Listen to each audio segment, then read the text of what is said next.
Alhamdulillah wa syukurillah, pada malam ini kita dipertemukan oleh Allah dengan masuk ke 20 bulan Ramadan tahun ini. Mudah-mudahan malam ini membawa barokah kepada kita, dan biasanya malam 20 itu adalah turunnya dari Allah. Yang kedua, mesti kita diberikan sehat dan sempat sehingga menikmati sekian bulan ini dengan berbagai macam anugerah Allah yang dilimpahkan kepada kita, agar kita pandai-pandai memanfaatkan dan disiplin waktu untuk kita bisa meraih yang sering kita dengar dengan sebutan insan takwa. Seiring dengan itu, apapun kita bicarakan dalam agama ini adalah pasti kita bicarakan Quran, karena sumber dari segala sumber itu, sumber utama adalah Al-Quran. Malam ini kita akan coba menelisik tentang Al-Quran yang jadi perdebatan tentang surat apakah yang pertama kali turun. Kalau kita baca mushaf, maka di situ Al-Fatihah yang baca pertama, dan ternyata yang temukan di Kathirul Asrar bahwa ada judulnya di situ bahwa surat dan pertama kali itu adalah Al-Fatihah. Ada kasus ketika Rasulullah pada suatu saat sedang duduk sendiri, lalu merasa takut karena di belakangnya seakan-akan ada sesuatu. Setiap kali Nabi menyendiri, katanya dalam kitab Al-Quran, Nabi mendengar seakan-akan ada sesuatu bisikan di situ. Nah, bisikan itu yang membuat dia terdorong pulang dan bercerita kepada Khadijah. Khadijah, ketika aku menyendiri, aku rasakan ada sesuatu di belakang saya, dan saya dengar suara mengatakan Bismillahirrahmanirrahim, Alhamdulillahirabbil alamin, ila akhir ayat. Ini yang menjadi dasar sebagian ulama mengatakan bahwa Al-Fatihah adalah ayat dan surat yang pertama itu. Begitu mendengar bahasa Rasulullah oleh Khadijah, secara kebetulan dan kelakuan, lalu Khadijah bercerita kepada Bahkan tentang apa yang terjadi pada Rasulullah. Lalu Bahkan menyatakan kepada Khadijah, sekarang segera berangkat untuk Khadijah bersama Muhammad ke Surah bin Nawfal, paman daripada Khadijah. Maka Khadijah pun berangkat dengan Nabi Muhammad menuju ke Surah bin Nawfal. Sampai di sana diceritakan apa yang dialami oleh Rasulullah yang berbisa Khadijah kepada Surah bin Nawfal. Dan kisah ini yang menjadi dasar dan diinspirasi oleh hadis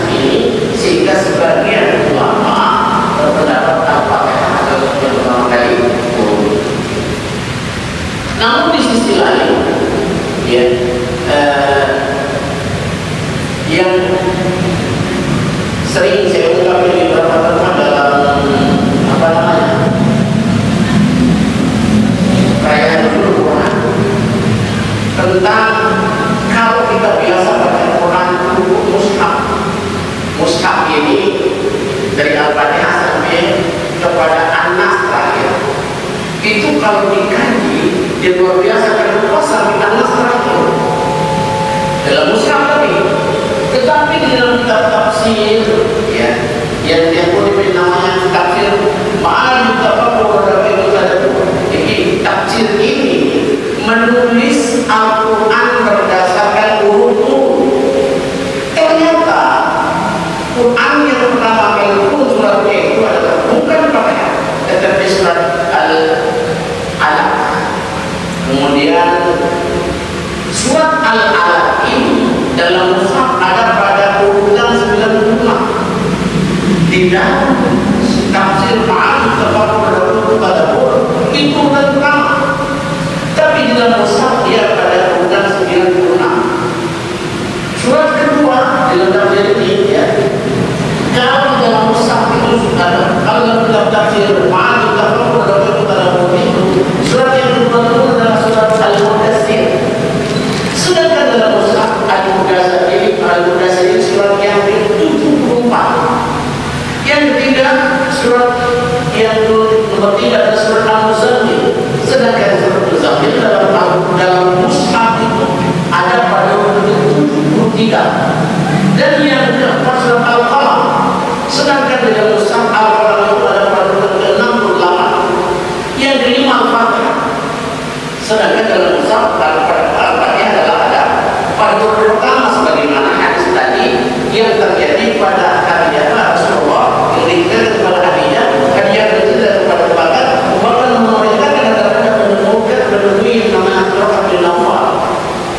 Nah, yang keenam surat Al-Nasr, ya. Sedangkan dalam mushaf itu surat yang ke-111. Yang ketujuh surat At-Takwir. Sedangkan dalam mushaf itu adalah urutan surat yang ke-86. Dan yang ke-8 adalah surat Al-A'la. Di dalam mushaf Al-A'la itu adalah pada urutan yang ke-87. Sedangkan yang ke-9 surat Al-Lail. Sedangkan surat Al-Lail dalam mushaf pada urutan yang ke-92.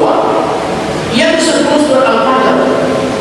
Di dalam mushaf Al-Quran Al-Fajr adalah urutan yang ke-89. Yang ke-11 adalah At-Duha.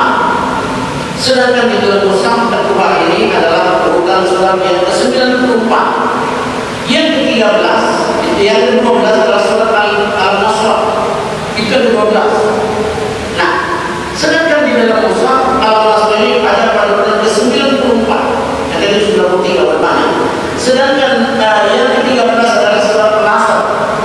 Tetapi dalam mushaf itu surat Al-Asr itu adalah urutan yang ke-103. Yang ke-14 surat Al-Adiyat. Di dalam mushaf itu Al-Adiyat surat yang urutan ke-100. Sedangkan yang ke-15 adalah surat Al-Kautsar. Al-Kautsar dalam mushaf Al-Quran ada pada urutan ke-108. Kemudian yang ke-16 adalah Takasur. Itu pada mushaf ada pada urutan 102. Sedangkan yang ke-17 adalah Al-Ma'un. Al-Ma'un itu 17, tapi dalam mushaf itu ada pada 107. Yang ke-18 surat Al-Kafirun. Dalam mushaf itu ada pada urutan yang 109 dan seterusnya. Nah, berdasarkan jenis yang ambil dari pertama dari tafsir ma'al tafakkur pada bentuk tadabbur, ada menjadi berjumlah 15 jilid. Jilid pertama berisi ini. Sedangkan semua surat yang dia sebutkan tadi hampir semuanya berada pada juz amma. Sedangkan juz amma itu adalah juz yang ke-30 yang terakhir. Kenapa diputar? Berarti surat-surat pendek ini yang disebut berdasarkan urut-urutnya ini adalah surat Makkiyah semuanya. Kenapa Al-Makkiyah? Karena ketika ada kasus dan peristiwa di Makkah harus dijawab dengan surat pendek. Inilah dia. Ini yang saya bacakan dari 18 surat.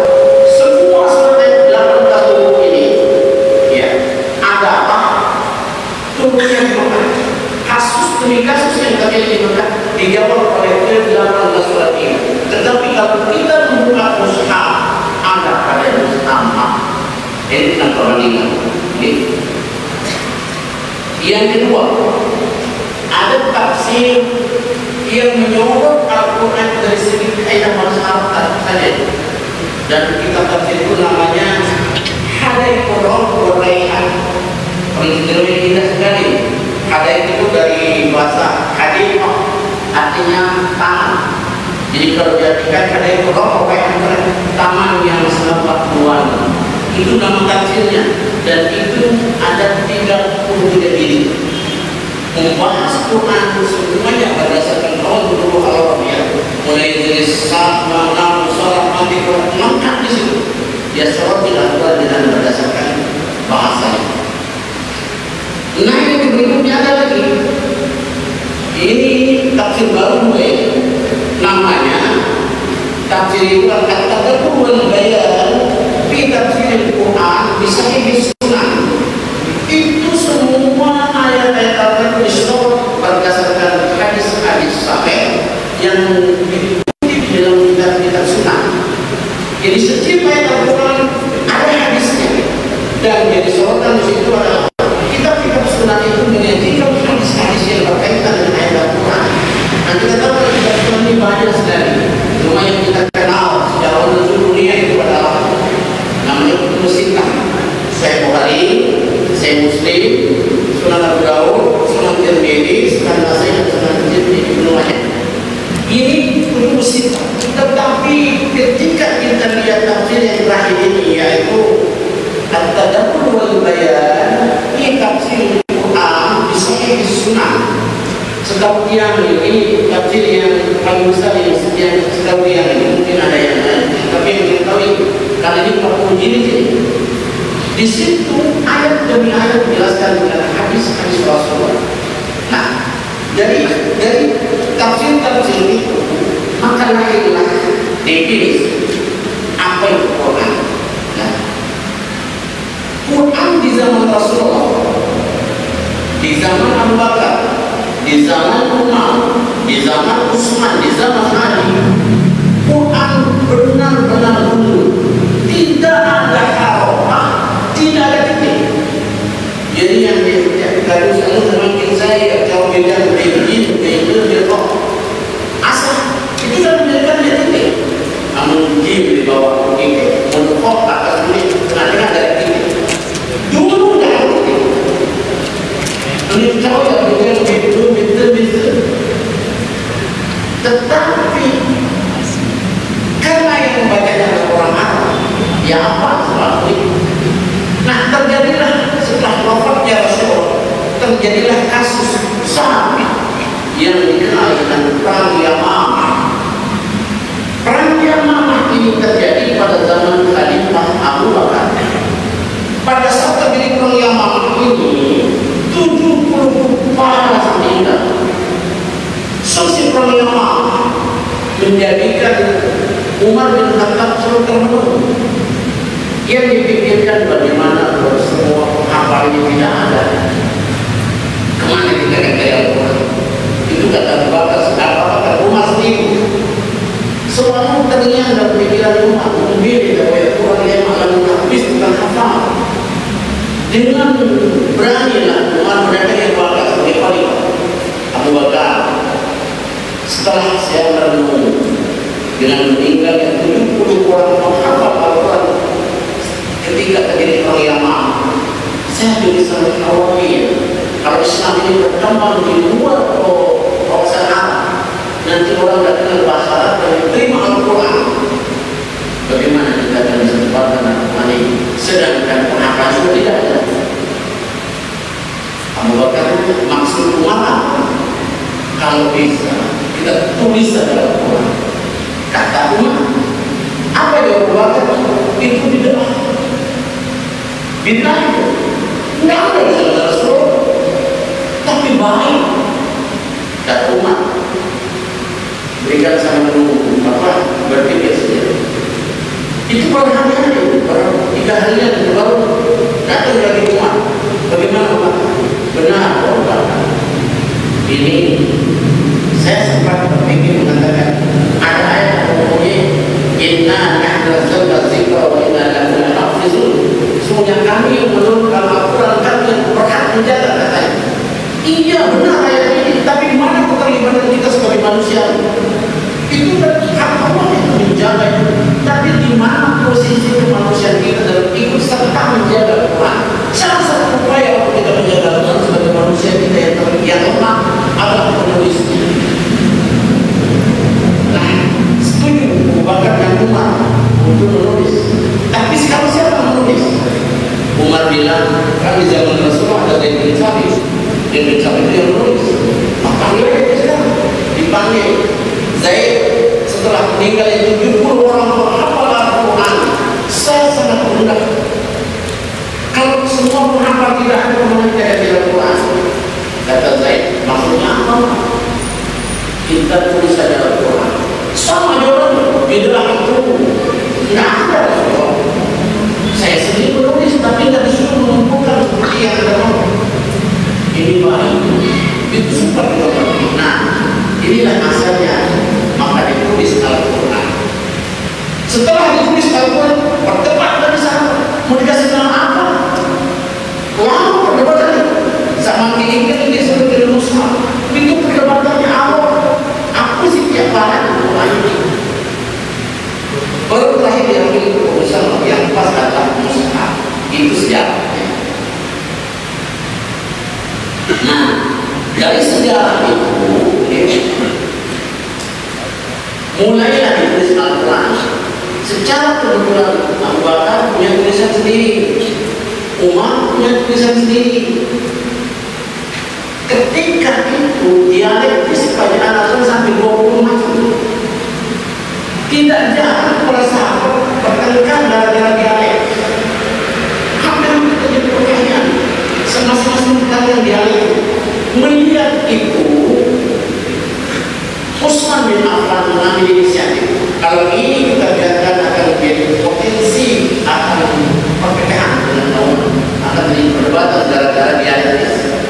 Akhirnya Utsman bin Affan pada masa ketika jadi khalifah dikumpulkan semua catatan itu. Ada dari Abu Bakar, ada dari Umar, ada dari Ali.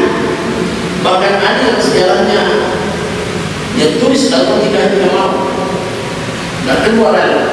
Nah, tapi semua jangan dikumpulkan oleh Utsman, lalu ditulis oleh Utsman, lalu diringkas dari 20 dialektis itu, ambil cuma 7 saja, supaya tidak terjadi pertentangan dari sama. Setelah ditulis begitu oleh Utsman, lalu dipakai ini, sebagaimana yang dibuka lagi nanti. Nah, dari dibakar, kemudian ini disebar, disebut Utsman ini. Maka sampai sekarang kita sering mendengar dengan sebutan Khatul Utsmani. Kalau kita belajar tajwid kan ada istilahnya, ada saktah, taskil, ismam, nakal, Khatul Utsmani. 5 ini terjadi dalam ilmu tajwid, tapi ada yang berbeda. Tapi ada lain jadi Khatul Utsmani, penulisan Utsmani. Masih dulu, belum ada titik, belum ada harapan. Nah, yang pertama kali membuat harokah atas bawah mati depan, itu adalah murid yang saya dikenal dengan bernama Abu Aswad Ad-Duali. Itu apa? Sejarah ditulis dalam Asy'ariyah Syarah tentang bagaimana murid Sayyidina Ali ketika dulu di beranda kemudian bintang dan kemudian percakapan antara Ali dengan muridnya yang bernama Abu Aswad Ad-Duali. Dan itu titik awal untuk ditulisnya nama. Lalu ada sejarah nama itu unik, ya. Mungkin kalau di kelompok saya kita kenal namanya Matan Jurumiyah. Sejarah Matan Jurumiyah itu di Baghdad, seorang ulama menulis kitab tahmin. Setelah dia menulis tahmin, dia lipat itu tulisannya itu. Dia bawa ke pinggir sungai Furat yang ada di Baghdad. Dia bilang penulisnya, ya Allah, aku menulis kitab ini dengan tulus dan ikhlas. Saya akan lepas kitab ini di sungai Furat. Kalau ada yang lumpuh dan hilang, saya tidak ikhlas. Dan dilepas, dibunuh dengan air. Si penulis dia lari di pinggir kali, dia lihat air itu membawa kertas tulisan itu yang dia katakan bagi masalah jaromia, dia larilah air, hanya sampai sekarang di dunia. Itu sejarahnya. Sekian lama dikawal bapak tulisan itu dibunuh dengan air, lalu diangkat, dibuka lagi, tidak ada satupun yang hilang tulisannya. Nampak keikhlasan penulisnya. Tapi itu masih sejarah kita mengatakan dunia yang ini pertama kajian ilmu nahu. Asal kata dari pendidikan jauh alir, dibunuh dengan pikir dia alir. Miyah itu jauh daripada ma'ani miyah, maka dibunuh jauh miyah. Ini dunia. Nah, itu sejarah. Sejak itu mulai ditaruhkan harokat yang patah tulis baris atas, kasrah tulis baris bawah, domah taruh dengan depan dan sukun. Nah, itu masih belum ada tulis titik. Ada sebagian ulama berpendapat yang pertama kali memberikan titik dalam wakil seorang ulama pertama Yusuf Al-Hijjah, kalau saya tidak salah. Dia menurunkan titik mana ba, mana ta, mana sa, mana jim, mana ha, mana tha, mana ain, mana mim, mana sad, mana dha. Lepas. Nah, sejarah ini menunjukkan umat harus ditulis Al-Quran. Tulisan Al-Quran itu yang kita lihat sampai sekarang. Nah, tetapi tafsir ini yang saya kutip ini termasuk di tafsir Al-Asyad, tulisan Asyad yang terlama ditulis berdasarkan turunnya Al-Quran. Kalau kita sinkronkan, maka Quran itu adalah keluar definisi. Apa itu Quran? Nah, kalau bahasa mendalamnya sering kita dengar, Al-Quran itu ya, laisa bi'atin wala sawtin. Ini sesuatu di umurnya. Kita berikan satu ilustrasi.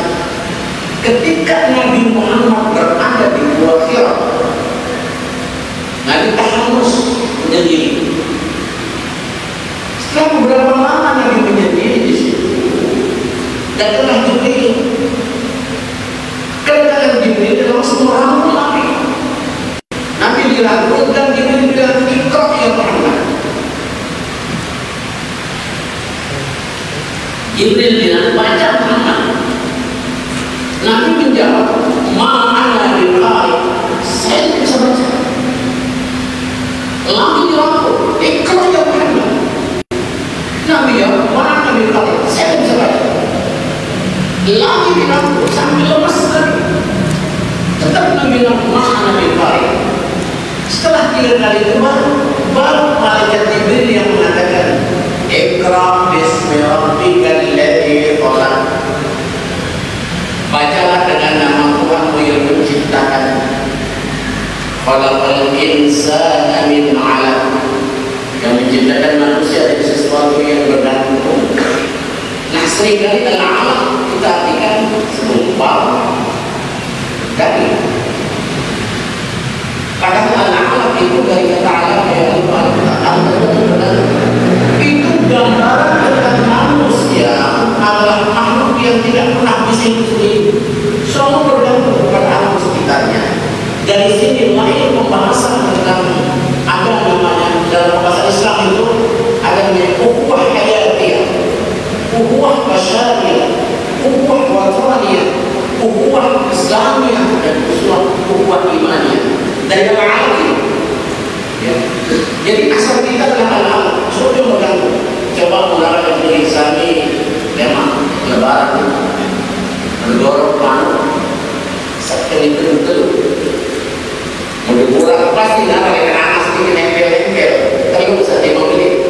Iya, bentuk alam kan bergabung ya. Manusia juga alam bergabung. Artinya manusia itu tidak akan pernah bisa hidup sendiri. Itu program manusia yang buktinya ketika Nabi Adam alaihissalam di surga,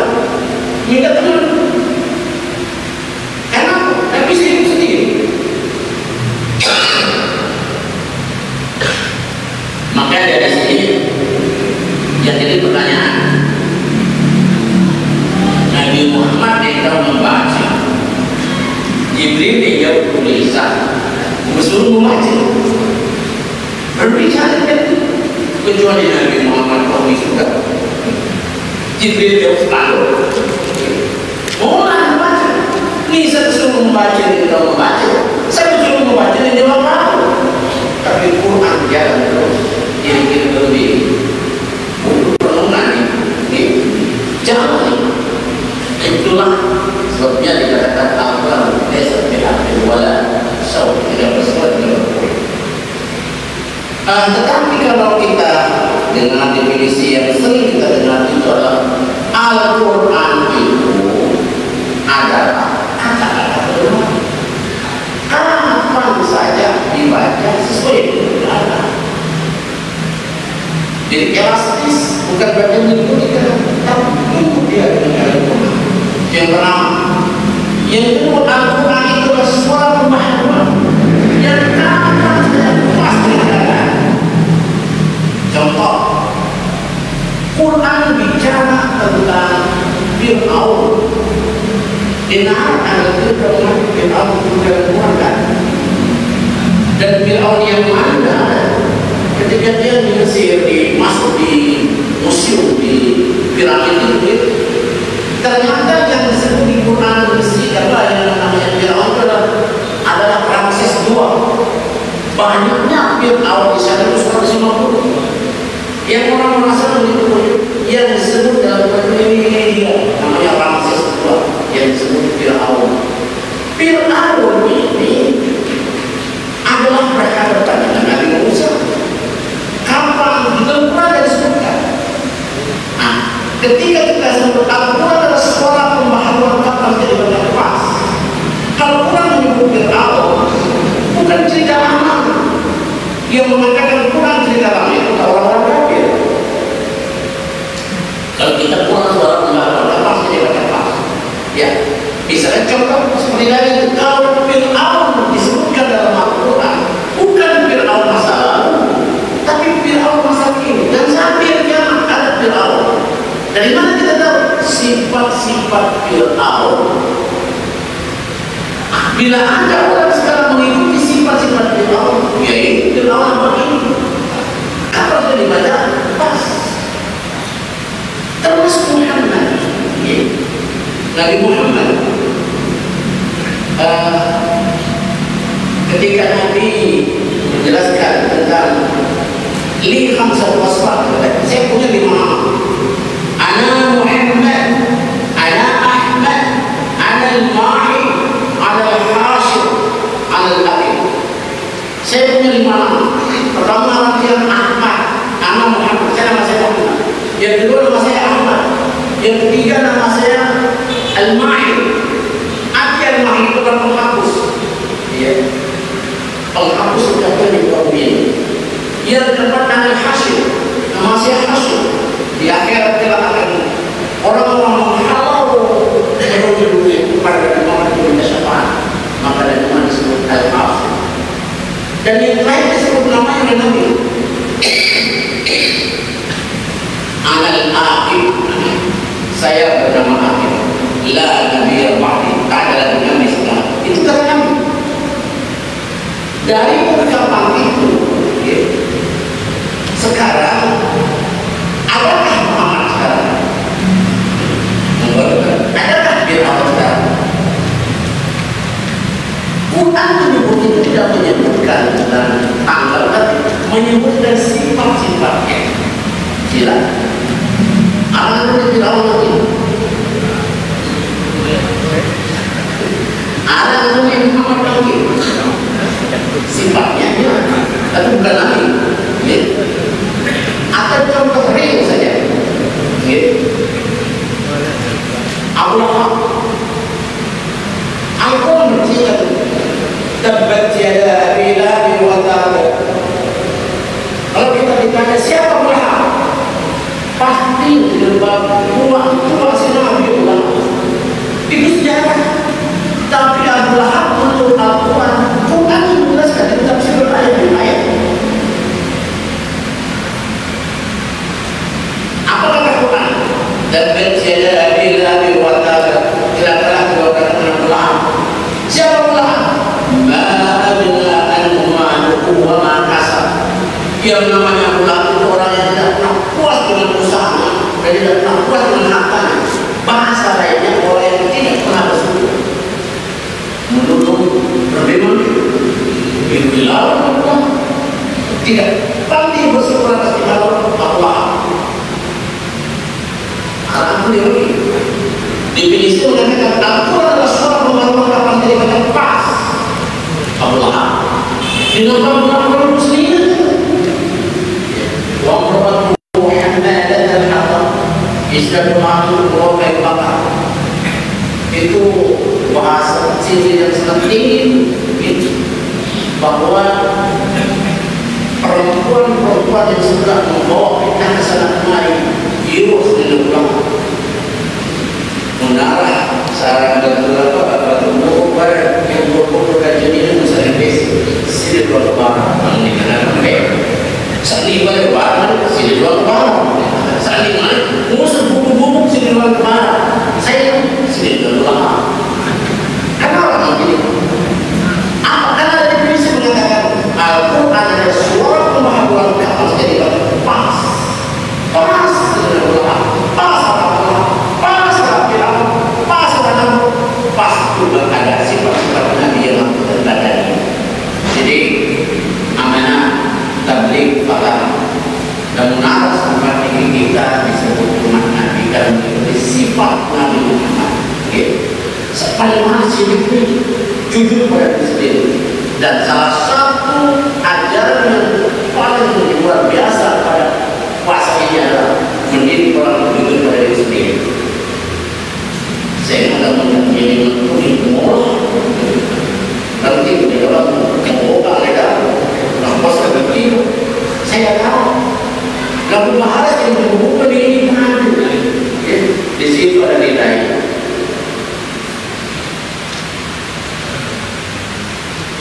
Nah puasa ini mendidik kita untuk jujur pada diri sendiri dan puasa ini mendidik kita untuk disiplin waktu. Awas dengan disiplin ini. Balik yang melot dengan nama kenapa disiplin? Ada saja disiplin ini dalam semua ibadat kita setelah puasa berlalu. Nah, berikutnya Al-Quran itu adalah mukjizat Nabi Muhammad yang terbesar dan berlaku sampai zaman. Dari zaman Nabi masih itu sudah di operasi kali tapi tidak pernah kalah. Sampai di zaman Nabi ada seorang yang namanya Musailamah al-Kadzdzab digelar al-Kadzdzab. Setiap turun ayat jauh si Rasulullah biar ayat itu biar ayat kami. Salah satu contoh ketika turun inna a'tainaka al-kautsar fasholli li rabbika wanhar inna syani'aka huwal abtar. Itu ayat jawaban ayat sendiri inna a'tainaka fasholli li rabbika waswas inna syani'aka huwal abtar. Kawan itu ketika ada ayat yang mengatakan inna Allah la yastahi an yadriba masalan ma'ruf dan ma'ruf. Sungguh kalau tidak segan-segan memberikan contoh dan perumpamaan dengan seekor nyamuk yang lebih kecil daripada nyamuk. Apa kata manusia dalam dasar? Muhammad saya sederhana kasihkan contoh. Aku minta ayat selepas. Langsung dipercaya. Kalau Muhammad inna Allah la yastahi an yadriba masalan ma'ruf dan ma'ruf. Musailamah langsung mengatakan ya binti Jil'ai laki madlaki ahlaki bil ma'astaki fikri menggantian ini bodoh anak dua kata bersihkan apa yang kau bersihkan. Perutmu berada di atas sumur, perutmu berada di permukaan air. Berarti tidak ada. Tetapi ketika ayat yang bukan mengatakan inna Allah la yastahi an yadriba masalan ma'ruf dan ma'ruf ini, ayat itu menjelaskan tentang bagaimana sombongnya Namrud yang menantang semua dan memproklamirkan diri jadi Tuhan.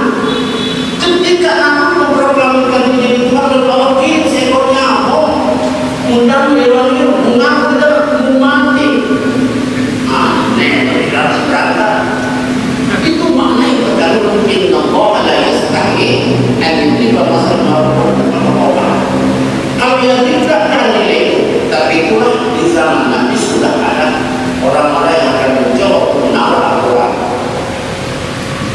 Sekarang sudah banyak.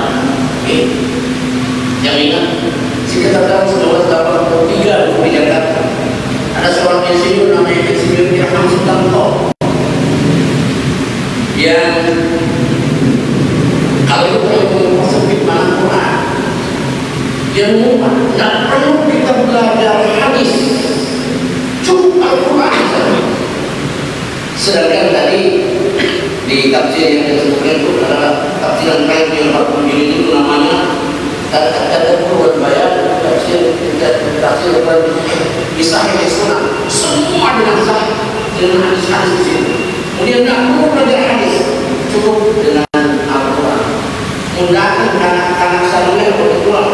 Pak Insinyur tolong menjelaskan saya dalam melakukan bagaimana dengan kain punya sholat. Ngomong di sini nggak ada apa yang ada di hadis. Kubur lah, jangan kenal dengan lingkar sunnah itu organisasi gara-gara pertanyaan. Nah, berlanjut dengan definisi ini, Al-Quran itu mujizat. Mujizat kata betul. Mujizat Al-Quran ini berlaku sepanjang zaman dalam berbagai keadaan, dalam berbagai situasi dan kesempatan. Semua orang sudah mencoba Al-Quran, gagal. Ayo kurang mantap. Kalau kamu masih Al-Quran, beberapa apa yang dibawa oleh Muhammad, coba dengarkan 10 surat. Tidak mampu. Kalau tidak mampu 10 surat, yang baca dalam sejarah Amerika ada seorang penyair yang berusaha untuk membuat dan ingat segera satu surat saja kita tidak mampu. Nah dia setiap kali dia mau tulis surat hilang pikiran dengan apa yang dia tulis, dibilang pasti dibilang terus terang. Itu pertanda bahwa mukjizat tidak bisa dilakukan apapun. Maka definisi ketiga disebut Quran itu adalah mukjizat. Kata mukjizat itu dari kata aja saya itu anjazat bahwa ada sunnah malu jaga lemah dan lumpuh orang kalau sudah dalam Al-Quran. Nah yang berikutnya definisi Al-Quran adalah wahyu Allah yang diturunkan kepada Nabi Muhammad melalui malaikat Jibril dan menjadi ibadah bagi siapa yang membacanya. Tidak ada satu kitab yang pada baca satu huruf sebelum pahala. Ana aku alif lam mim harfun walakin alif harfun lam harfun mim harfun kata Rasulullah. Saya tidak mengajar alif lam mim satu huruf, tapi alif satu huruf, lam satu huruf, mim satu huruf. Upil wabah itu satu-satunya kitab yang memberikan jaminan satu huruf pahala. Oleh karena itu turunnya Al-Quran ini, kalau kita bahas ini kita perlu banyak yang akan diberikan kepada Nabi Muhammad dan kita lakukan bersama bahwa ketika kita membaca Al-Quran ini kisah sebaru ini arah kita ini karena biar di Quran yang ditulis oleh seorang ulama di kitab namanya Ali As-Sabuni, dosen umur tua di Mekah. Dan yang kedua ada At-Tibyan yang ada di Al-Quran yang Ibn Nawawi itu membahas bagaimana Arab dan negara kita membawa Al-Quran dan sekaligus beberapa ilmu yang terkandung dengan Al-Quran. Nah, kembali kepada mukjizat. Quran yang disebut mukjizat itu, kenapa Quran memposisikan diri sebagai posisi paling atas? Banyak mukjizat Nabi Muhammad. Yang paling terkenal adalah mukjizat Nabi Muhammad. Yang paling atas adalah Quran. Sampai saat ini Quran tidak ada orang yang bisa melawan dalam berbagai. Yang kedua mukjizat Nabi Muhammad itu adalah ketika terjadi peristiwa aneh, yaitu seorang raja bernama Habib yang penasaran dengan nama Nabi Muhammad. Saya ini sebenarnya Muhammadnya apa yang itu Nabi. Pas pada bulan purnama riwayat itu. Raja Habib ini ingin bertemu sama Nabi Muhammad. Pengawalnya bertanya, kalau raja bertemu sama Muhammad, apa yang bertanya? Apa yang bertanya? Saya akan minta sesuatu yang tidak bisa diukur dengan akal. Ingat. Dan betul ketemu di depan. Begitu ketemu, raja ini bilang, Anda Muhammad? Iya, saya Muhammad. Betulkah Anda Nabi? Betul. Bagaimana Anda membuktikan kalau Anda seorang Nabi? Kata raja itu. Nabi nanya, raja Muhammad. Secara kebetulan dia ini bulan. Raja ini tolong turunkan bulan ini. Karena Nabi bilang, aku ini Raja Habib. Ini turun bulan itu. Terus pokoknya bulan itu aneh sebelah. Nabi sholat dan begitu selesai sholat turun Jibril. Salam Allah pada Muhammad. Apapun yang kamu mau sekarang apa turunkan. Ini turunkan bulan. Ya, saya perintahkan malaikat. Malaikat Jibril mengundang malaikat itu diturunkan. Para malaikat itu bawa bulan saling ngobrol. Sampai atas ke bawah sampai depan bulan kecil bulan itu. Begitu depan Nabi Muhammad dan Nabi malaikat itu di depan Raja Habib membelah bulan itu dari dulu.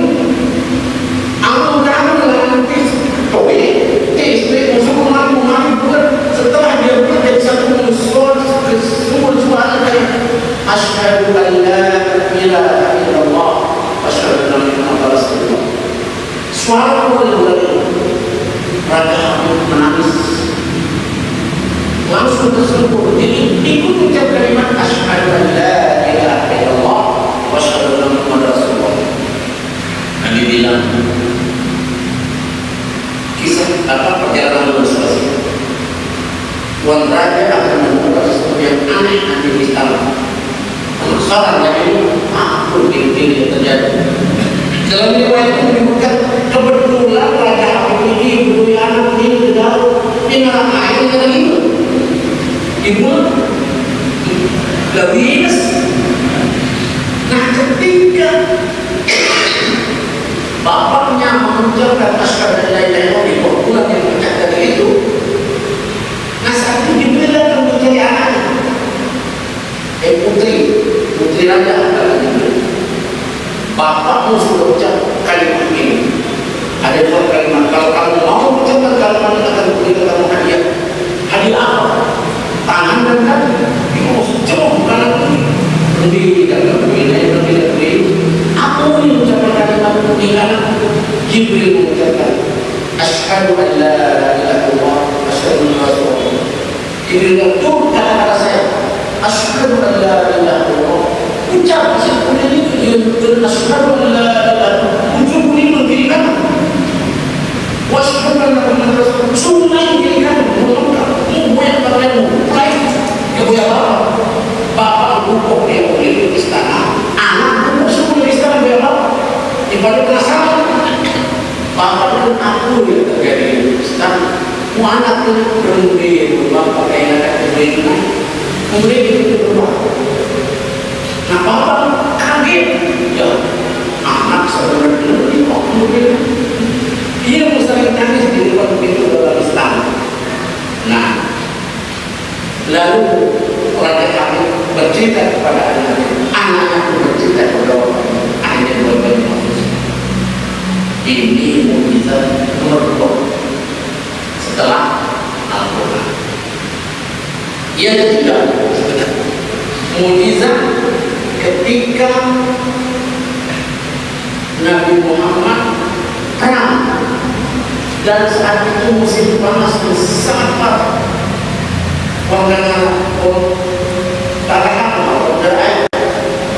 Dan teman Nabi itu di atas kapal keluar. Para sahabat ngomong sama bagaimana Rasulullah ini kita harus ada kepanasan ini.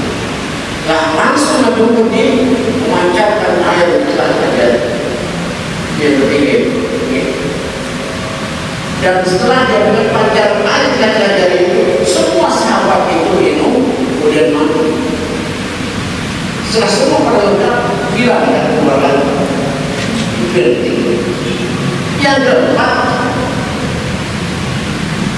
dia ada perang.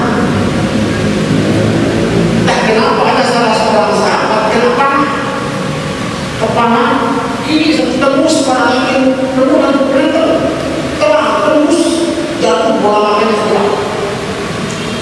Bisa sahabat berkumpul bercerita Rasul. Ini Rasul langsung baca Bismillahirrahmanirrahim. Tarik ke panah, dipungut bola mati sebagai itu dipasang lagi. Ingat-ingat sahabat ini, mengingat-ingat mengingat sahabat kan pernah terjadi apa? Lalu Rasul kemajuan maju baru kasih pasang. Yang kelima, ketika terjadi perang Khandaq, musuh ini 5 kali lipat, kaum muslimin hanya satu lipat, 5 kali 5 lawan 1. Sahabat bingung meminta dia lawan ini kancing. Sahabat Rasul bersahabat ada yang berkata sama Al-Farsi berkata, saya Rasul, bagaimana? Ini kan muslim kita tahu pertama ini berbagi dari sini aja. Tidak bisa masuk ke jalan lain. Di situ, di situ ada jalan satunya. Nah, kata Salman Al-Farsi kita gali itu ukuran dalamnya tidak bisa dikurungi oleh ukuran dan lebarnya tidak bisa dilompat oleh ukuran. Nah, saat itu musim parah digali. Ketika digali ditemukan 2 batu besar.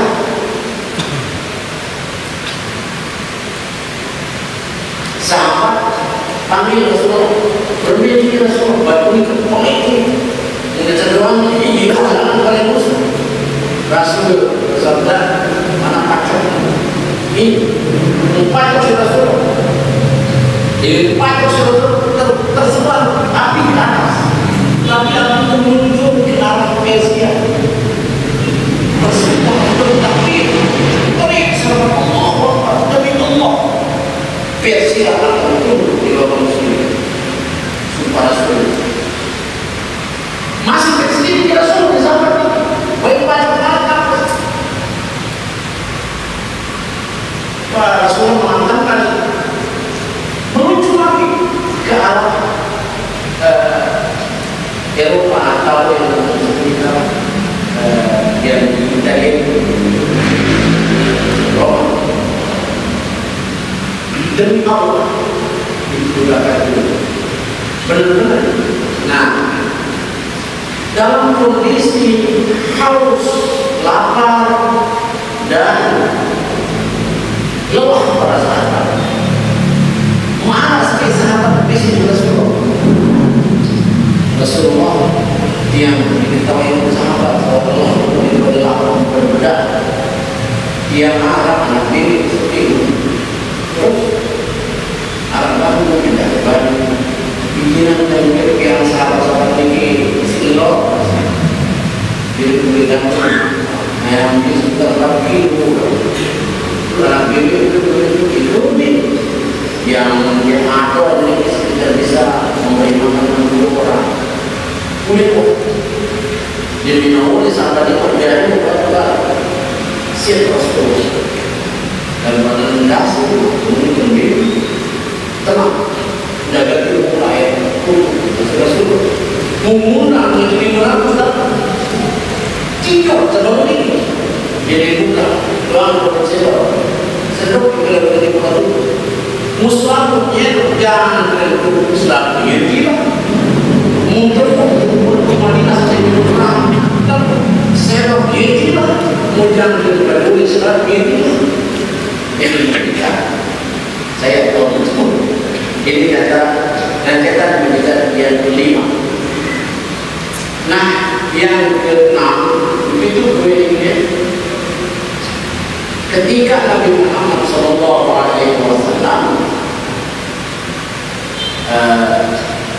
terkenal ini bukan dari Rasulullah An-Nabawiyah bahwa ini juga menjadi apa namanya petunjuk bagi yang lain ketika ketika dalam perang Uhud. Di perang Uhud itu kan di situ terbunuhnya Sayyidina Hamzah. Sayyidina Hamzah ini paman Rasul. Tapi Rasul pernah bersabda di situ, nanti ada orang yang awalnya berusaha, tapi lama-lama hanya di sama-sama masuk surga. Di surga ada satu gara-gara kamu begini, kamu dua tahun jadi ini ternyata yang begitu itu adalah namanya waktu dan bumi. Nah, pada saat itu ada seorang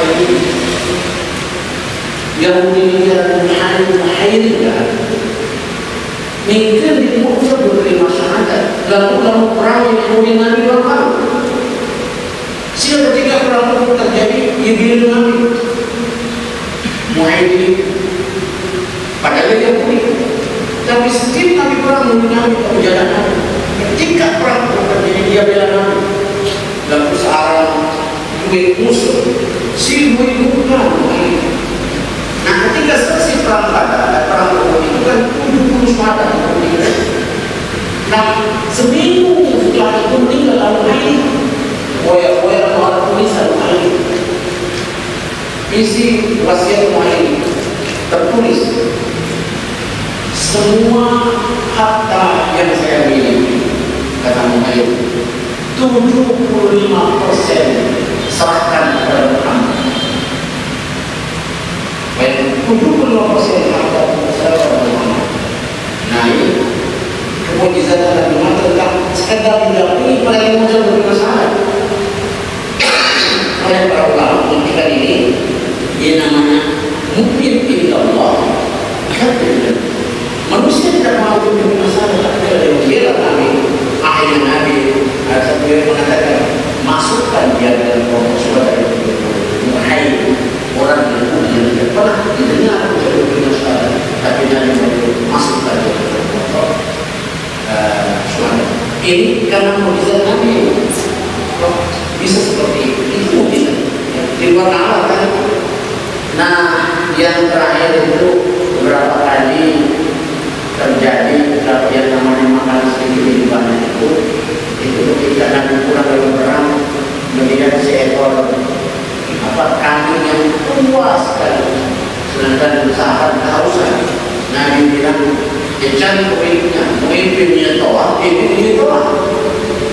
Rasul bahasa bisa saya lihat kami pemimpin dia pada kepala pemimpin toa ini apa yang terbaik setelah angin mau perang ini kan ada ember nggak segera ember yang terbaik ini angin dan untuk perang mau ember apa semua saat ini mau ember ada gelas saya ingin baik hanya 1 gelas kemudian saat minum sudah selesai minum sudah penuh gelas itu oper dia sudah penuh mau baru mau oper penuh bang saya itu kita dan masih banyak itu berbanyak dulu hampir yang lebih mau kita menunggu dari ini tentang nuzul Quran ini